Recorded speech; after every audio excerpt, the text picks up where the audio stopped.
And so now, if you study the development of the fantasies of very, very dark people, you see that they brood and fantasize in isolation for years.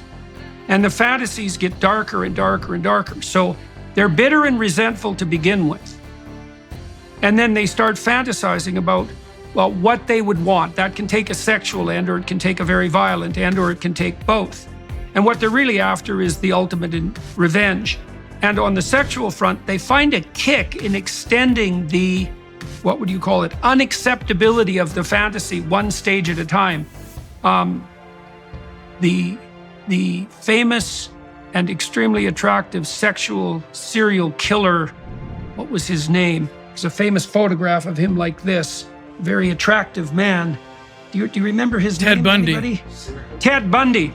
Ted Bundy detailed out exactly how his fantasies progressed as he became more and more involved with pornography. And what happens in some sense is that these people who are nursing these terrible fantasies want to stay on the edge of novelty. And so their fantasies get darker and darker and darker as they progress down that road. And so after 1,000 such micro progressions, they end up in exactly the sort of pit that you're describing. And some of that is pure sexual kick because of the novelty. But it's got this sadistic and perverse, vengeful twist. And you could think about it this way. I think it says in the Gospels that, it would be better that a millstone was hung around your neck and that you were cast into the abyss than to do harm to any of God's children, let's say. And that's actually where the perverse delight comes, because the most egregious possible sin, let's say, is the violent sexual abuse of the most innocent possible person. And the perverse novelty kick is highest at exactly that point. And then that just goes from bad to worse. And there's 1,000 or even 10,000 micro decisions that go along with that. There's also a great book called Ordinary Men. This is well worth reading, although it's a bloody catastrophe to read, I'll tell you. It details out how a group of German policemen who were moved to Poland during World War II were transformed from ordinary ordinary working class men, old enough to not have been raised under the Nazi regime, by the way, and so not propagandized into a kind of mindless obedience, how they went from being perfectly ordinary policemen to the sort of people who could take naked pregnant women out into the middle of a field and shoot them in the back of the head. And it isn't like they had an easy time with that. Some of them reported the same sort of thing that you reported when you first watched that video.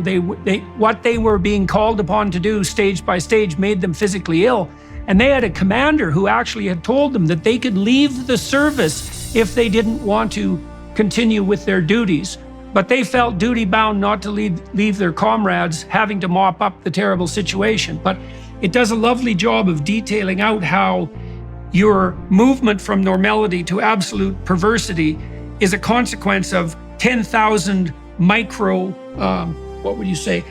violations of your own conscience. Not all of them micro, obviously. So you need to know about the vengefulness, you need to know about the kick of sadism. That's that novelty kick that produces a dopaminergic kick that heightens sexual satisfaction. And so there's an element of sadistic misery that can add novelty to sex. That's particularly attractive to people who are bitter and resentful because they actually can't find any willing sexual partners. And so they're angry at the world and shake their fist at God because of it. And so anyways, that's a bit of the developmental course of such a lovely descent into hell.